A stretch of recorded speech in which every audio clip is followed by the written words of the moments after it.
বলেন কি সমস্যা? বলবো না। আরে না বললি বসবো কি করে যে কি হয়েছে? আপনি জানেন না আমার কি হয়েছে? আরে আমি কি করে জানবো?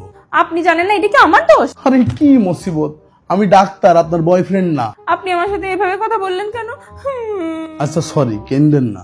আপনি আমার সাথে কথা বলবেন না। আমার এত সময় নেই, আমার আরো পেশেন্ট দেখতে হবে। হ্যাঁ, আমার জন্য তো আপনার কোনো সময়ই নেই। দেখেন, আপনি যদি আপনার সমস্যার কথা না বলেন তাহলে আমি আপনার চিকিৎসা করব কি করে? হ্যাঁ, সব প্রবলেম তো আমারই। আচ্ছা বলেন না আপনার প্রবলেম কি? আমি প্রবলেম। হ্যাঁ সেটাও দেখাই যাচ্ছে। কি বললেন? কিছু না।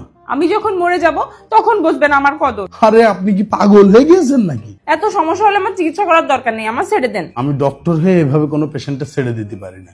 বলেন আপনার কি সমস্যা?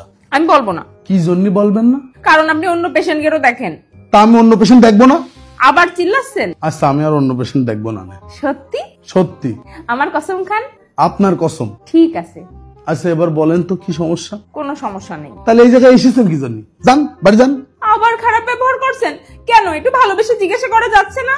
আচ্ছা সোনা ময়না পাখি, বলেন আপনার কি হয়েছে? কিচ্ছু হয়নি। যা দূর হয় কিন্তু।